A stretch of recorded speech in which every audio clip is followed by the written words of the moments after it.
Nebuchadnezzar was a narcissistic egomaniac who loved to build buildings.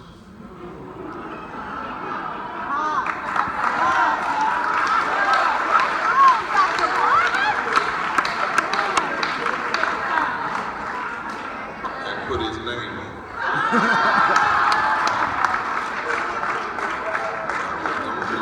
I don't know why y'all are getting so excited. Because I'm talking about something that was 2,600 years ago.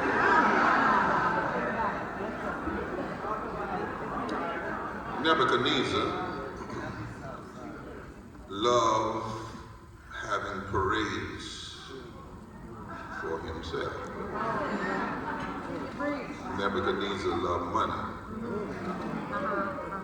Nebuchadnezzar loved doing whatever he wanted to do with women. Come on, God. Nebuchadnezzar believed he and he alone had all the answers. Nebuchadnezzar had his own alternative facts.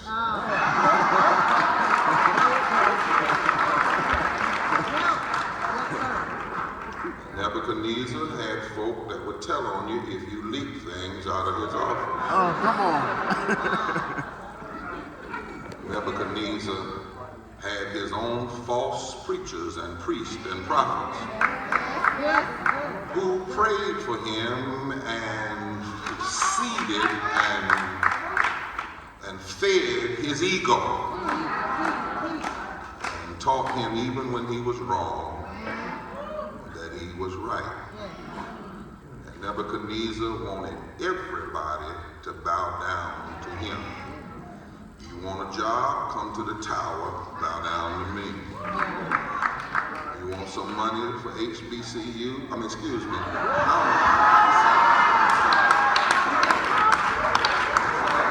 You talking good. You talking good. Let me stay 2,600 years ago. Whatever you want, come bow. In fact, Nebuchadnezzar's name in Hebrew literally means one who will do anything to hold on to power. Wow, that's good, sir. Now, he came to power. Can I just teach a minute? Yes. He came to power and he oppressed the Hebrew and the Jewish people. They were former slaves. He was oppressing them in this historical moment, in this, what we call in the seminary, Sitzenleben, the setting of the text. He was oppressing them because they were growing in power and influence. And he saw this as the last chance. And those who supported him saw this as the last chance to stop a growing diversity that would threaten the very life of Babylon. So he wanted to control their influence. He wanted to control their wealth. He even wanted to control their health. And he wanted to control their religion and their faith. He wanted them to live the way he wanted them to live. He wanted them to have what he wanted them to have. But he and those who supported him did not want them to fundamentally be able to change Babylon. Now, this is not just limited to 2,600 years ago. Every now and then, a narcissistic maniac will come to leadership position. It happened in 1877, just 12 years after the end of slavery. In 12 years, there had been something called Reconstruction. The laws of this country were rewritten, slavery was outlawed, voting rights were provided. Southern states, black and white people, poor whites, started working together in the South, took over every legislature in the South. Many of them were controlled by majority black membership, and if it wasn't majority black, it was black and progressive poor white folk that finally figured out that it was the slave masters, the rich ones, that made the poor white folks fight the Civil War, and that they were in the same boat as black people. But within 4 years, by 1870, 1872, deconstruction began. There was a group that said we can't have these people voting. Criminal laws justice laws were rolled back. The former slave owners began to take over the courts. They ended the conversations about living wages that had begun in Southern constitutions in 1868, when constitutions were written in the South that said every person has a right to the enjoyment of your labor. Because just having labor without enjoyment of labor is a pseudo form of slavery. The Klan was founded in 1872 to attack white people who were working with black people. 1875, the Civil Rights Act was passed, made it a federal law. It was a federal violation to violate black people's civil rights. That's why Dr. King in 1963 said 100 years later, he was saying we already supposedly dealt with this. And things were changing in Babylon, in America. And this group of deconstructors who called themselves redeemers, they used a religious word in irreligious ways. Like some people now call themselves the evangelical right, but so much of what they say is wrong. That's a sermon for another day. But anyway, they call themselves redeemers, the redemption. But what they wanted to redeem was, they wanted to redeem America from the influence of black and poor white people working together. And so they had an election in 1877, and one candidate lost the popular vote.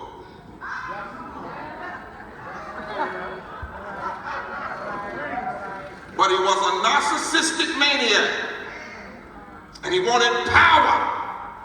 So he went to the southern states and said, if you give me the electoral college, I'll turn the South back over to you. I'll pull the troops out. I'll appoint who you want on the Supreme Court. And they did. Though he lost the popular vote, they gave him the electoral college. He appointed Supreme Court justices, and by 1883, the Civil Rights Act was overturned. There was only one dissenter, Justice Harlan, out of Kentucky. By 1896, Plessy versus Ferguson was passed that made segregation the law of the land. 1898, riots broke out in Wilmington, North Carolina, where the wealthiest person in Wilmington was a black man.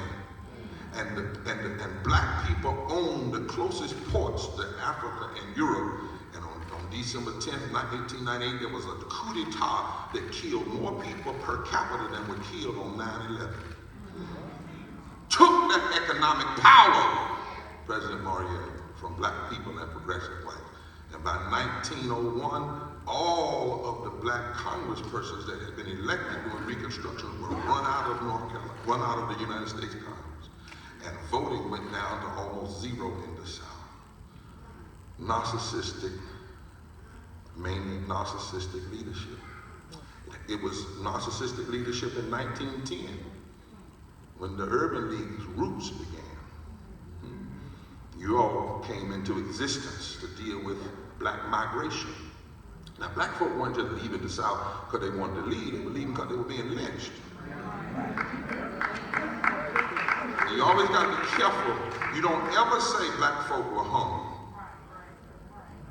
No, lynched is the word. I said that one time that a group that is actually now going around and getting soil from the lynching spots of every black person in the South. They said, you don't say hung, because that suggests there was something, like they went through a legal court and all. No, lynching was terrorism. And black men would leave their families and go north so they could be, they thought, human and not deal with lynching. The Urban League was founded to deal with this migration because folk were leaving lynching in the South and ending up in ghettos in the North. That's why you were founded. Am I right? If I'm wrong, say heaven, Jesus. The other reason you were founded is because black men were coming north and they had all these skills that had come up out of slavery because they had to learn how to fix everything. So they were good millwrights. But there was racism even in the union movement. And so black men were forced in the factories of the North to train white workers to do their job, and then they were made janitors and the whites were made mill workers.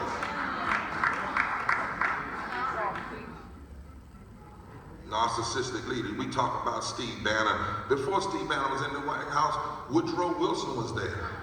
A president of Princeton, governor of New Jersey, narcissistic maniac who played the movie Birth of a Nation in the Oval Office. The first movie of sound that glorified the Ku Klux Klan. 1917, 7 years after the Urban League was founded. And he began to turn back desegregation of the federal government. All because, and he was a Democrat, all because of his narcissistic desire for power. We saw it in 1963, the year I was born. George Wallace unleashes. Racism was there, but he, as a governor, spoke it so clearly. Segregation yesterday, today, and tomorrow. And his words began to penetrate. It gave license. Be careful of these words. Be careful when leadership gets up and says, oh, just be rough on them. Just throw them in the calling certain people criminals and murderers. And be careful of words from persons in high places. The power of life and death is in the tongue. George Wallace said segregation yesterday, today, and tomorrow. He was a narcissistic maniac because he had lost the election before. And George Wallace said, I'll never be out niggered again. That's what he said. He said, I want to be in office so bad that I'll never be out niggered again. He said, I'll be the worst one they ever seen. I'll speak it, I'll loose it, I'll give it license. And what happened in 1963? After he spoke his inauguration speech, by June, Mega was dead. By September, 4 little girls in a church in Montgomery were dead. By November, a president was dead.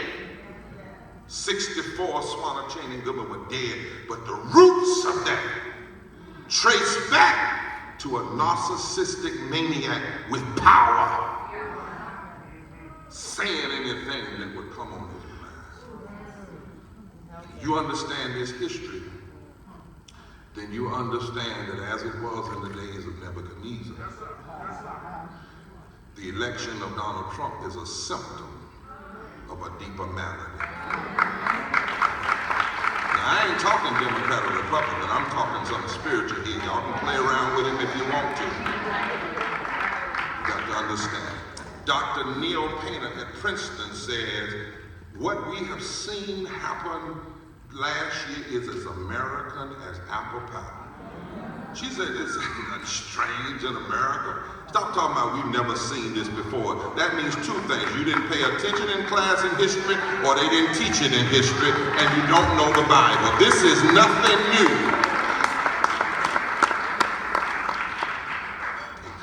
He began his campaign pushing racism and xenophobia and hatred right after President Obama.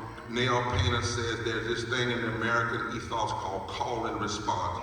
There is a call for justice, and the response is injustice. There's a call for racial equality, and then right behind that is a call for more racism. It has happened over and over and over and over and over again in the American project. This election was really about undermining the influence of black, brown, and progressive white voters. This election was a reaction. Everybody knew he wasn't qualified to be president, but he was qualified to be the reaction. And that doesn't mean I agree with everything President Obama did, but I'm talking about this notion of a black man with a black wife, with a black mother-in-law, and black children living in a white house built by slaves messed some people up.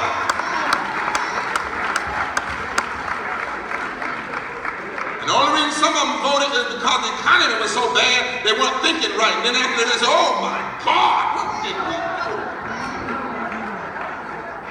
And you all know, like I know, black, white, it doesn't matter. If Obama had told one of the lies that Trump has told, they would have already gotten rid of it. And that's not to say that I agree with all of Obama's policies. Neither does President Morrell, neither can any civil rights organization. We challenged him too. But this is something different.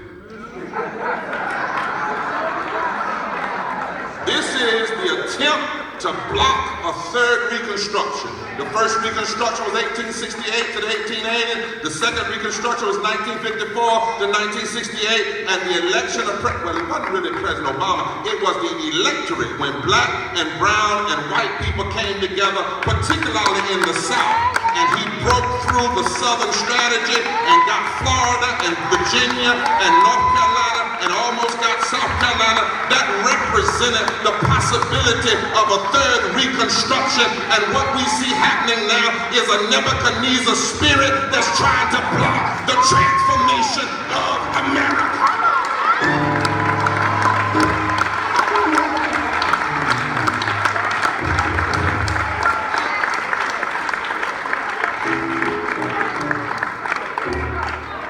Hope y'all don't mind me talking about spirits. Because Nebuchadnezzar might be dead physically, but the spirit of Nebuchadnezzar, that narcissistic stuff still lives. And wherever that spirit lives and rises, there are four things it wants to do. Number one, stop the influence of power, other people's power. Let me tell you, long before Russia hacked the system, and they did, that is not what hacked the American democracy.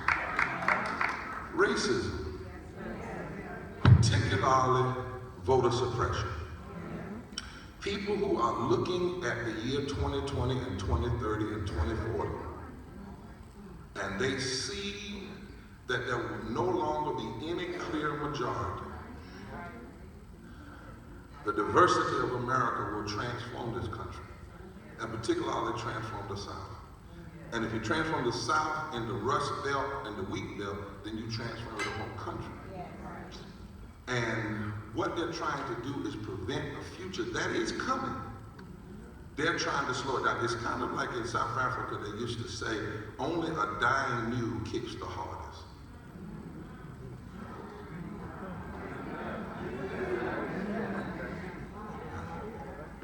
A wounded animal is dangerous. Right? See, long before Russia, let's put Russia aside, long before Russia, what we are seeing is this Nebuchadnezzar spirit in 2010 during the census redrew all of these lines and racially gerrymandered.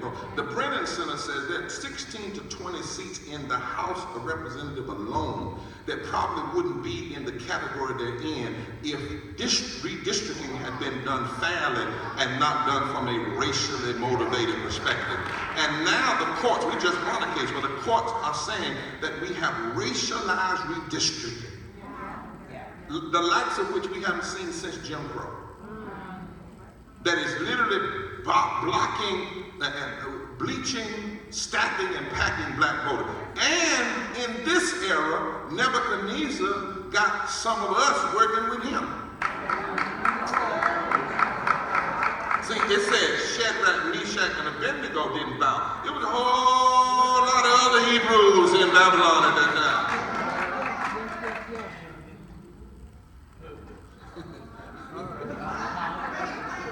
I know Dr. Morrell, because when in North Carolina, the extremists, we don't call them Republicans because they're not like Abraham Lincoln. They're not like my granddaddy who was a Republican and Whitney Young back then. They're not that kind of Republican. They're extremists. We had black leaders that came to me, the president of the NAACP, and said, don't mess with this redistricting program because it's going to give me 80% in my district, 70% black vote in my district, and I won't have to work hard. Are you crazy? Now, you're going to take 70% in your district when you only need 45 if you work. And then that means that 35% of black folk who could be put in another district and may not elect a black person but could elect a progressive white person that owes black people for their existence, that will then vote on some policy that will uplift everybody. But because you simply want to be a black face, what in the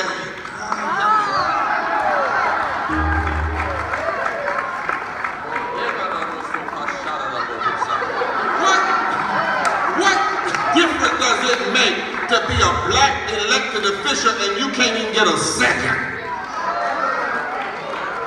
Can't get a vote out of committee because you want to get elected and live in an elected position rather than work for it. Now, the other thing that the Spirit has done is the Shelby decision. 2013, 5 members of the Supreme Court gutted Section 5 of the Voting Rights Act. And that unleashed these legislators to pass all of the voter suppression, not just photo ID, but voter suppression. Remember, Nebuchadnezzar doesn't want the influence. He wants to stop the influence. And so since then, you've had 22 states that have passed voter suppression laws. Say 22 states. 22 states. Those 22 states represent 54% of all Americans, African American, 44 United States Senate seats, 51% of the United States Congress.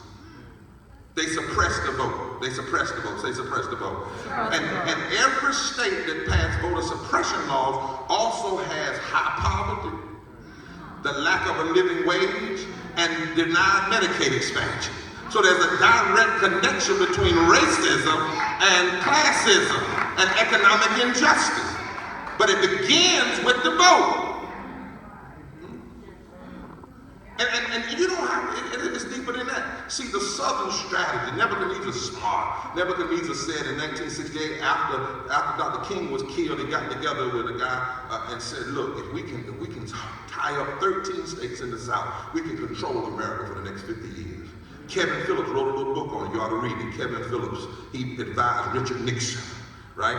And then Lee Atwater told it. He was on tape. He still told it. He said, look, we decided that the way we could win was we had to find out a way to blame black folk for all of certain white folks' problems. But we couldn't use the N-word like George Wallace anymore. So we had to come up with code words like entitlement reform, tax cuts, right? And we had to say that laws like the Civil Rights Act, the Voting Rights Act, were a violation of states' rights. You heard that? And they came up, he said, and then what we're going to do is we're going to make sure that poor whites in the South never combine themselves with blacks and Latinos, because if they do, they can transform the whole country. And he said, if we can do this successfully, put enough money behind it, get the Koch brothers to put a little money in it, if we can do this, because Nebuchadnezzar always got good funders. If we get a little money, then we can control 13 states. You say, but it's 37 states. Bob, that ain't no power. Wait a minute. 13 states from North Carolina over to Texas is 171 electoral votes. That means you only need 99 from the other 37 states. 13 states control 26 members of the United States Senate, which means you only need 25 of the other 37. 13 states control 31% of the United States House of Representatives, which means you only need 20% from the other 37 states. So if you control the South, and if you can pick up a few Rust Belt, you can get you a black whale out of Ohio to help you, then you can control the political process. You can control those who determine where the tax dollars go. You can control those who determine where investments go. That is the Nebuchadnezzar spirit. And when that spirit is alive, bowing down is not an option. But then there's a second thing Nebuchadnezzar wants to do. Nebuchadnezzar wants to control the wealth, baby. You remember when Speaker Boehner said, the poor have a notion that I don't really have to work. But you know what the reality is today? The nation's poor work full, a large share of the nation's poor work full time. It's one of the things that many people don't understand from bygone generations, because they thought if you had a job, you weren't poor. But the reality is now, you can look William Wilson, his work on sociology. This is a reality we have to get people to understand. You can actually work and work 60 or more hours a week and be poor. That corporations, CEOs, many of them make 300 and 400 times more than their average worker. And then they get subsidy from the government through food stamps and government services that go to their workers because they will not pay them a living wage. 73% of workers earning under $15 an hour nationwide are older than 25. This is not talking about kids working at fast food. 58 million workers, 44% of all workers make under $15 an hour. 42 million earn under $12 an hour. 125 million people, including over 31 million children, live in a household where at least one worker earning under $15 an hour. That's why Dr. King said at the Poor People's Campaign in 1968, if we aren't willing to deal with the issue of wages, we're just playing around the edges when it comes to dealing with poverty. There are 50 million people in the United States who are considered poor. Without Social Security, more than half of Americans 65 years and older would be in poverty. There are 14 million poor children in America 150 years after the Emancipation Proclamation. There are 24 million women living below the poverty line. There are 10 million African Americans, 24% living below the poverty line. There are 12 million Hispanic people, but watch this.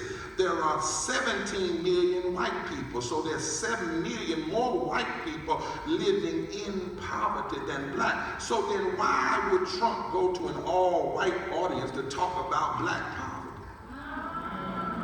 Trying to run a game on them. When reality, the policies of retrogression hurt black people more per capita, but in raw numbers actually hurt more white people. Until we can have a movement that helps folk understand that this is not about Republican versus Democrat. It's about this Nebuchadnezzar immoral spirit that wants to control 700,000 Native Americans in poverty, 4.4 million people with disabilities in poverty. But let me tell you, all a Nebuchadnezzar spirit sees and wants is more. I don't care about these millions. I just want more tax cuts. And if you give them to me, I'll let a little bit trickle down to fix the rest of you.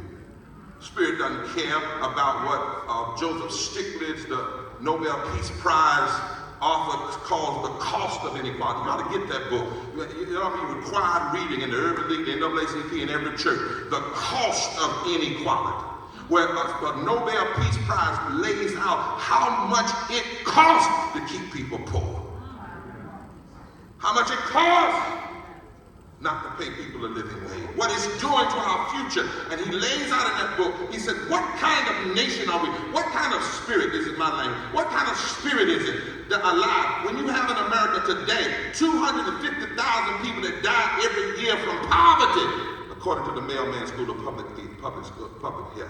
When you have 400 families in this country that make an average of $97,000 an hour, while we are locking people up who simply want 15 and a union.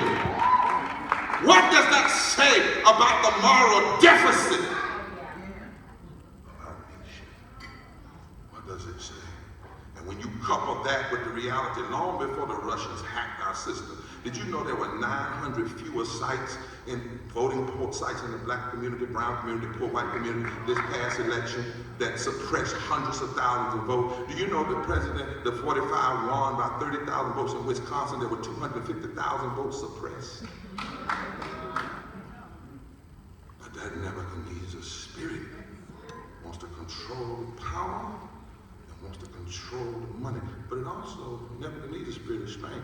It also wants to control life and death. You know, I'm so sick in my deep down on the inside about this debate we just went through. You know what the debate really was about? How many folk we gonna let die? Think about that. In the 21st century, we're supposed to be a civilized nation, and we just had a debate over how many people we're gonna let die. Because you know, for every 500,000 people denied Medicaid expansion, 2,500 died, according to Harvard study. Right? We had a debate about the deserving and the undeserving sick, when health is a human right. We're the only industrialized country in the world that had this conversation. The only one. All the other industrialized countries are trying to figure out how to do more health care. All of them have some form of universal health care. And we just went through, we weren't talking about how to get the other 32 million people that aren't even covered under Obamacare, which I believe that's a flaw. I always want a single payer, universal health care. There are 32 million people that aren't covered now. We weren't having that conversation. We weren't having a conversation about, well, if the senators got health care paid for by the people,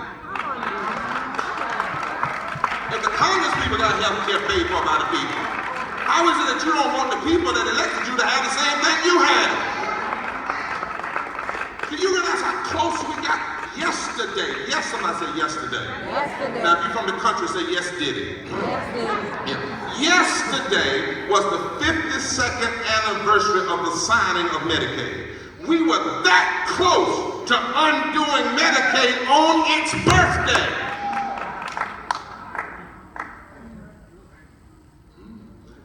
And how ruthless is your spirit, Nebuchadnezzar? When you want to hurt senior citizens and children and the disabled and the blind and the mentally ill and veterans, because that's who's on Medicaid. And the majority of the people on Medicaid are white.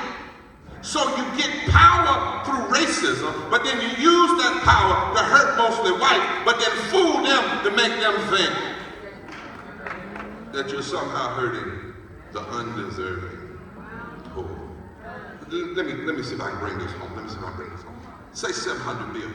700 billion. I won't even deal with the other number because it won't be the truth. Say 700 billion. 700 I want you to say it again, 700 billion. 700 billion. Now, they say Obamacare is failing. No, it's sabotaged. Because there are 22 states that refuse to expand Medicaid. And remember what I told you, those are the same states that also did voter suppression. And most of them are in the South and in the Rust Belt in the Midwest. But say 700 billion. 700 billion. Okay. Do you know the receipt ticket price of slaves in 1860? The receipt ticket price. No, I'm not talking about what you're worth, because you can't put a price on it. But what racist slave masters paid for all the slaves in 1860 was $5.4 billion. $700 billion is 140 times more than the ticket price on slaves in 1860. And that's what they were getting ready to take. More money in the history of this country that has ever been taken and gotten from the bodies of people suffering since slavery. And the only time you can go back in history when there was a debate in the federal government about taking health care, you have to go all the way back to the Freedmen Bureau hospitals that were founded after slavery to help slave, free black men, and poor whites. And by 1867, the former slave owners said, look, we've got to stop these hospitals. It was 42 of them, I think. The only one that survived was one at Howard, and there's another one somewhere. Howard survived. But they said, listen, we got to stop this, that Nebuchadnezzar spirit, because if we don't, these folk are going to live, and if they live, they're going to vote. And so they blamed it on tax cuts. And they ended the Freedmen Bureau. That's why we never got the 40 acres in the meeting. But the first thing they took away was health care. Could it be, I don't know, but it's mighty strange, that there's some folk still in this nation that have power, that have Nebuchadnezzar's spirit, that they don't want certain populations to live.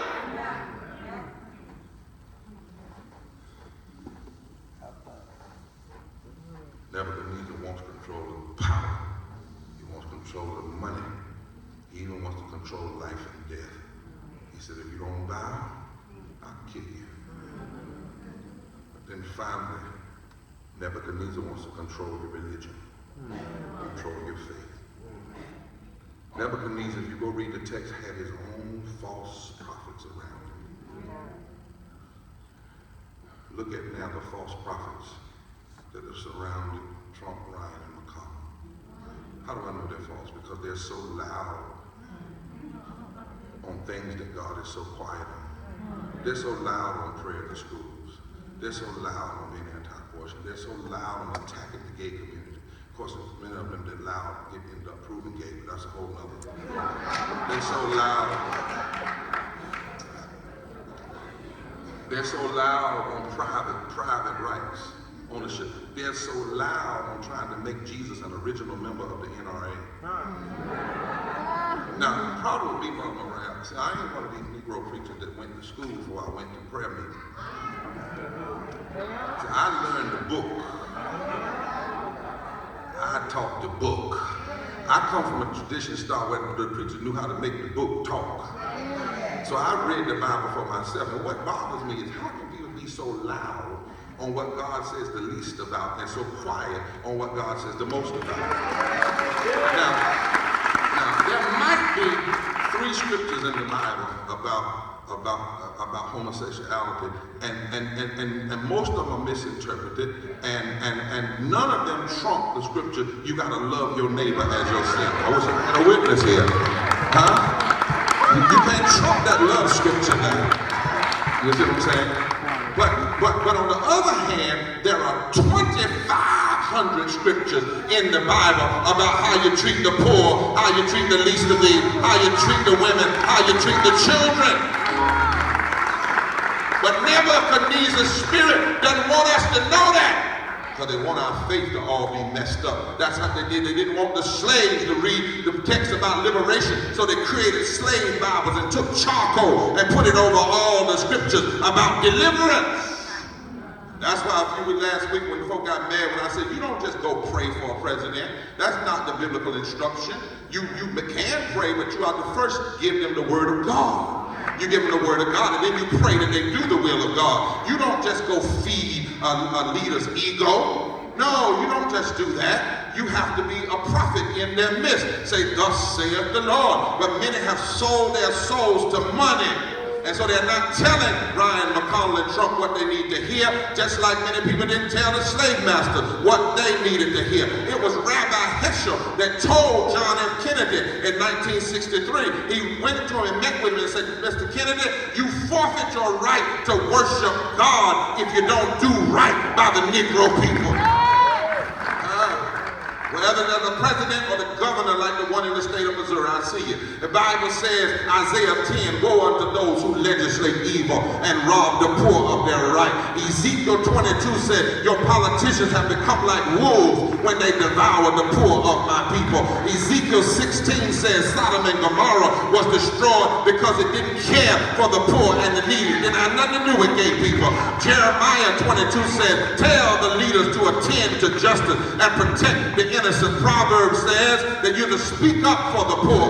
Jesus said the Spirit of the Lord is upon me to preach good news to the poor. The word poor there is a Greek word patokos, which means those who've been made poor by economic exploitation. Matthew 25 says that God will not say to individuals, but that God will say to the nations. God will say to governments, when I was hungry, did you feed me? When I was naked, did you clothe me? When I was sick, did you care about me?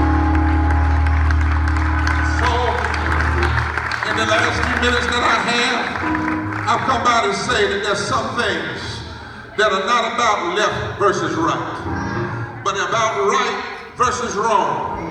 And whenever the spirit of Nebuchadnezzar is at work, there has to be a Shadrach, Meshach, and Abednego coalition.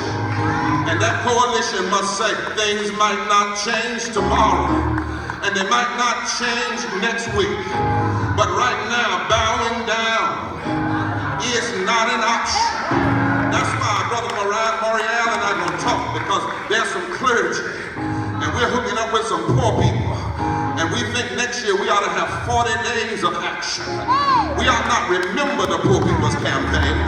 We ought to finish the Poor People's Campaign. And what would happen if in 25 states and the District of Columbia, every week 150 people went into the state capitol and 450 people went into the offices of Ryan and McConnell around an agenda, an anti-poverty agenda, a pro-living wage agenda, a pro-healthcare agenda, a pro-education agenda, a pro-fairness in the criminal justice system, a pro-expanding voting rights agenda, a pro-equality for everybody. And what if we went in and sat down as a sign of our standing up and made folk have to arrest us in 25 states and the District of Columbia and tell them you might have the Congress, you might have the presidency, you might even have state legislatures, but bowing down is not an option.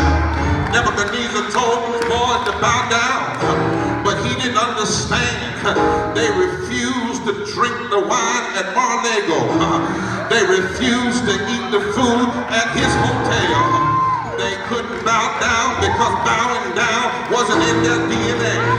They came from Moses. They came from Joshua. Like we come from Harriet and we come from Frederick. And they looked him in his eye and they said, "O King, the God that we serve, he can deliver. But if not, bowing down is not an option." How many folk in here got but if not thing? I'm not talking about but if thing. But if it's easy. But if it's no struggle. Is there anybody in here that's got but if not? What if it doesn't stop raining? What if it's not easy? What if I have to risk my life? There's one thing I'm not doing. I'm not bowing down to Nebuchadnezzar, because I serve a God who looks high, who sits high, but he looks mighty low.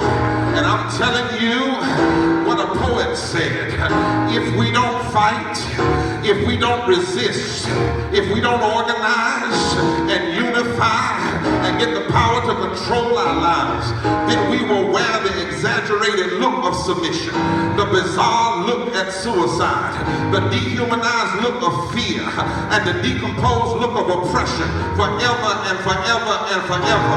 But do I have any witnesses here? Is there anybody here that says we've come too far to turn back now? Are there any modern day Shadrach, Meshach, and Abednego here? What if we put together the poor, the clergy, and the civil rights organizations and called it the modern day Shadrach, Meshach, and Abednego coalition? What if we stand? Tell your neighbor, say, neighbor, these are gonna be some fiery times. Ain't no need for me to lie to you. But don't you tell them, but don't you know, if you stand in the fire, the Lord will stand with you. My Bible says that he threw them in, but another one came in there with him. There was a pre-incarnation of that black brother named Jesus. He stood in the fire with them. And the Bible says when they came out of the fire, you couldn't even smell the smoke on it. Tell your neighbors and neighbor, you can't smell what I've been through, because God has been mighty good to me. Slap your neighbor a high five and say, neighbor, say, falling down is not an option. Looking down is not an option. Standing down is not an option. Bowing down is not an option. Now one day I will bow when justice comes, when we stand before the Lord, when the lion lays down with the lamb, when the rough places are made smooth and the crooked places are made straight and the high places are made low and the valleys are exalted and the glory of the Lord is revealed. When I see the Lord face to face, I'll bow then, but until then, bowing down is not an option. What do you do when you've done all you can and it seems